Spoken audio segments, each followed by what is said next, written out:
this is something that we should be actively looking into, and we should be paying attention to, because it's something that we really, really would be affected by.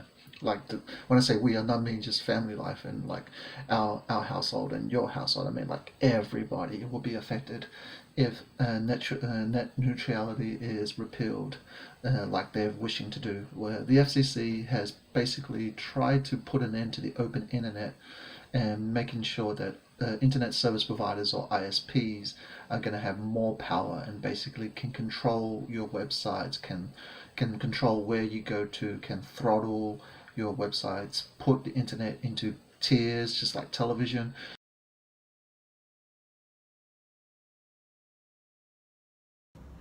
What's good, family? Whoa. What's good, family? With my one glove. I hope that you all are doing well today. It is a very cold Saturday afternoon here. It's actually, you guys, we're getting our first snow of the season.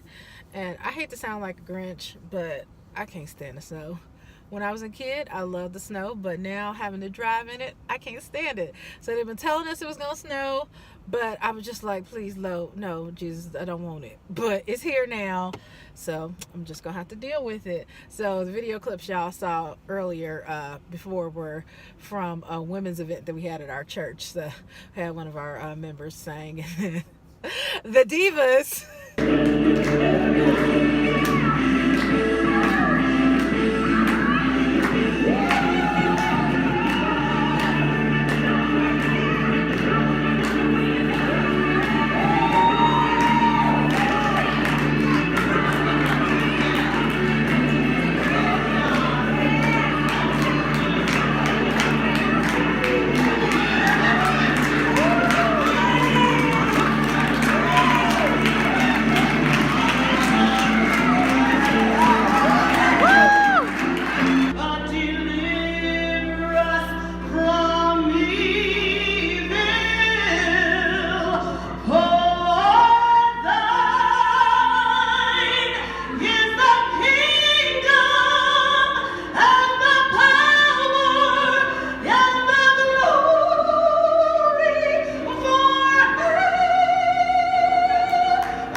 Being silly doing Tina Turner. They are some hams, and that was a really fun function that we went to today. But yeah, today's been a busy day for me. I have run a few errands. I've been to 2 different churches and then out to a fellowship, and now my niece Gabby, she wants me to pick her up. Since she's gotten home from California, she's been going to church with us, so that's like our weekend thing now. She's become like our weekend child. So she wants me to pick her up, and I'm going to attempt to, but I don't know, because this snow, the roads are pretty slippery right now, even though they knew it was going to snow, so they should have pre-treated them. And where she lives at is kind of far from us and up a lot of hills, so I'm going to attempt to pick her up. I hope I can, because I know she really wants to go to church tomorrow. If y'all see her in the vlog, then y'all know I was able to pick her up. If not, then I had to turn around and go back home. So we shall see. Yes. So this is what you do when you're excited. Yes. Why are you so excited?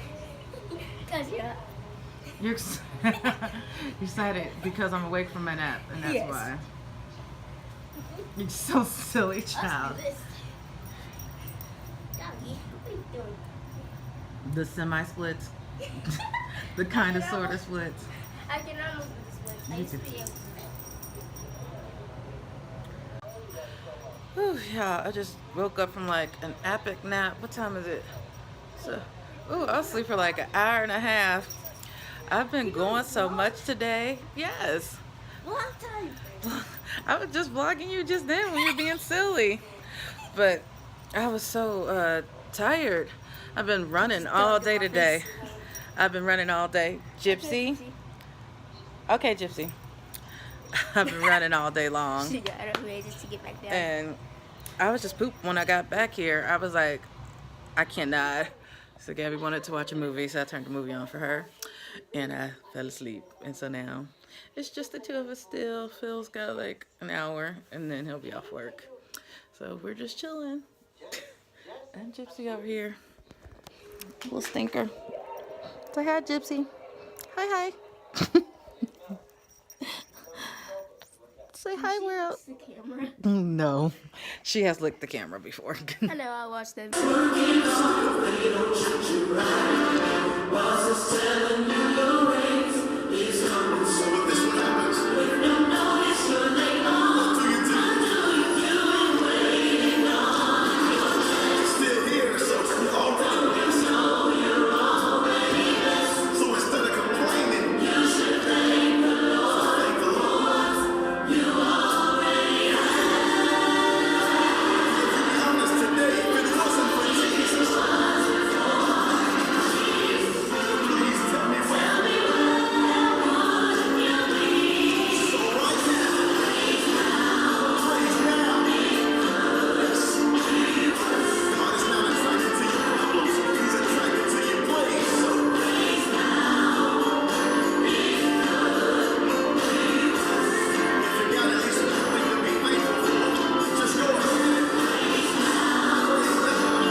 So guys, I am on a never-ending quest to find healthy recipes that are actually easy to do, especially low-carb ones, because there's so many low-carb recipes out there and they like are tedious, time-consuming, and they don't work out that well. But I'm trying another one for some tortillas. I'm not so sure. I mean, they're turning out okay and they're not that hard to do. I just don't know about the end result, if I'm gonna like it or not. So these are it here. It's funny how they look huge on camera, but they're actually really tiny. Like, they're real small. And they're flimsy, which I knew they would be. So I don't know. We'll just see. I'm frying up another one. I'm frying up a whole batch, so we'll see. And they're very simple. All it is coconut flour, egg whites, and water, and any season that you want to add to it. So it's real simple and easy to make. And the first couple ones came out a little clunky. The rest of them are turning out okay. I just think it might be a little bit weird because they're so thin and they're so flimsy, but I'll let you guys know how it turns out. And Phil's the real critic. He will always be nice. That's the thing about Phil. He not often like says mean things when it comes to cooking. If he don't like something, he'll be like, it was okay. But he'll never be like, oh, that was terrible. Except for when I make Brussels sprouts, which they're good, but he's special. There ain't nothing wrong with them Brussels sprouts the way I make them. But anyway, he usually won't fuss too much, but I can tell on his face if he really likes it or not. So he'll be the real judge whether or not these tortilla things come out good. So here is the finished result. I am calling this soft tacos. So I have lettuce, ground turkey, a little cilantro, cheese, and sour cream. And actually, you can't see Phil's, but Phil's looks better. I always, when I try a new recipe, I always give Phil the better looking version, just because I'm experimenting, so I don't want him to have weirdness. He said he liked the taco shells. Okay, that's good. The only thing I would do different is because it took so long, like those shells, you have to make them one at a time, so it takes forever. So like they were cold, and I probably should have nuked them in the microwave for a second before I loaded them up so they wouldn't be so cold. I haven't tasted it, but when I went to pick them up, I was like, oh man, they're cold now. But Phil likes it and he's eating it, so I guess it's a success. Yay. Hey fam, what's good? So, trying to get that good lighting. So it's date night, we're about to head out for a few. We're probably going to see Daddy's Home 2. We actually saw the first one, and the first one was actually pretty funny. So we're going to ignore what the critics are saying about it, and we're just going to watch it and see how it goes. So yeah, just wanted to let you guys know a quick update on what's going on during the week. Trying to get that crazy light out of the way. I've been around my wife too long. So guys, just want to let you guys know, we'll probably give you a quick review of the movie after it. Alright, talk to you guys soon. So, this is my life right now. You see this doggy? Yes. Gypsy can't get enough of her daddy. So, update from yesterday. We ended up not going to the movies. We had to change the plans, so we just ended up staying in, and we kept watching our Korean drama that we mentioned before, Voice. It's getting really crazy now, guys. We highly recommend that if you haven't watched it. Yeah, let me get my hand out of the way. So yeah, see if I can get myself framed correctly. That was so not framed correctly. Anyway, so let's go ahead and talk about, yes, early this morning, one of the most biggest things that happened. So for y'all that do know, I'm a massive geek. I love comic books, I love movies, I love comic book movies, all that good stuff. And one of the biggest things that's been on my mind is like every comic book person, when is Marvel gonna get back all its rights? Because for y'all that don't know, anytime you see an X-Men movie, or anytime you see Deadpool, or anytime you see Fantastic Four, they're not Marvel Studios. Whilst it's under the Marvel brand, it's not Marvel Studios. It's Fox with the Marvel Studios license. Well, that is no longer the case. We are now in the world where all the Marvel character properties, so that's X-Men, that's Wolverine, that's Deadpool, that's all the good stuff, that's all the Fantastic Four, all the characters are now back under one studio. Now, this here is a massive, I wouldn't even say game changer, it's a universe changer, because we've never had this before.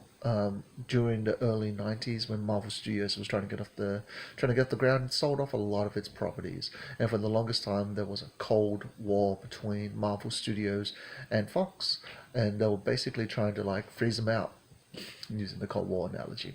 So with that in mind, Marvel stopped promoting X-Men, Marvel stopped promoting Fantastic Four, they even cancelled the Fantastic Four comic book. But over the last year and the last couple of months, there's been lots of movement in regards to this. And basically, like, the X-Men are slowly but surely coming back to the Marvel Universe. It started with stuff like Marvel-produced TV shows with Fox. So Legion's a great example of that. The Gifted is a great example of that. All these Fox shows, but there's some cooperation with Marvel TV as well, which is massive, because once upon a time they weren't playing fair with each other at all. Another big thing that has changed is now, like, there's 20 more movies planned for Marvel Studios, and now I have a feeling that a couple of those movies are going to be X-Men related and are going to be Fantastic Four related. But trust me, as a person who follows this stuff like pretty much religiously, this is a massive thing. Like Disney buying out Fox for 52.4 billion. Let me hold some of that, guys. It's big. It's massive. So I just had to drop my 2 cents about that, and let you guys know that we're going to be seeing some very different Marvel Studios movies very, very soon. So I just want to come to you guys at the end of the night. Well, it's like 5:40 a.m. in the morning, and I'm doing my editing, and I felt like we just needed to drop in a couple quick lines on my thoughts, or pretty much our thoughts on this whole net neutrality thing that's going on right now. One of the biggest things that is competing against net neutrality is the fact that there's a lot of miseducation, or there's just a lot of no education on what it is and why it's so important to people. So I want to make sure that people are aware that this is something that we should be actively looking into, and we should be paying attention to, because it's something that we really, really would be affected by. Like, when I say we, I not mean just Phamily Life and like our household and your household. I mean like everybody will be affected if net neutrality is repealed, like they're wishing to do. Where the FCC has basically tried to put an end to the open internet, and making sure that internet service providers, or ISPs, are going to have more power and basically can control your websites, can control where you go to, can throttle your websites, put the internet into tiers, just like television. or let's say there's a website that you frequent and it has negative sayings about your internet service provider. Like let's say you work for you have Comcast as your ISP, and this website is saying bad stuff about Comcast. Well, Comcast will have the power with this, if this goes through, to actually start blocking websites that say negative things about them. So a lot of people say the sky's falling, and we feel like it's better just stay woke, pay attention to what's going on. Definitely worry that this could happen, but the good news is it's still going to go to the courts. This is the Supreme Court, and they've voted it down at least 2 times before. So hopefully they'll vote it down a 3rd time so we can keep the open internet. But it's just something I feel like it's something important that everyone needs to be talking about, everyone needs to be paying attention to. And I feel like I just want to draw it back to y'all. If anything, I feel like there's a better person that I have that can actually tell us more about this, that is a lot more eloquent than me. So I'll let him speak for a minute. Hi everybody. Ever since the internet was created, it's been organized around basic principles of openness, fairness, and freedom. There are no gatekeepers deciding which sites you get to access. There are no toll roads on the information superhighway. This set of principles, the idea of net neutrality, has unleashed the power of the internet and given innovators the chance to thrive. Abandoning these principles would threaten to end the internet as we know it. Internet providers have a legal obligation not to block or limit your access to a website. Cable companies can't decide which online stores you can shop at or which streaming services you can use, and they can't let any company pay for priority over its competitors. The internet has become an essential part of everyday communication and everyday life. The FCC is an independent agency, and ultimately this decision is theirs alone. But the public has already commented nearly 4 million times asking the FCC to make sure that consumers, not the cable company, gets to decide which sites they use. Americans are making their voices heard and standing up for the principles that make the internet a powerful force for change. So in conclusion, thank you guys for watching this vlog. We hope you liked it. We really want to make sure that you guys are enjoying this, so make sure you give it a like, share with all your friends, and stay prayed up, and take care. I know that life can bring changes, don't let it hold you down. You might fall, just stand tall against the wall. This is my motivation, see how far I can take it.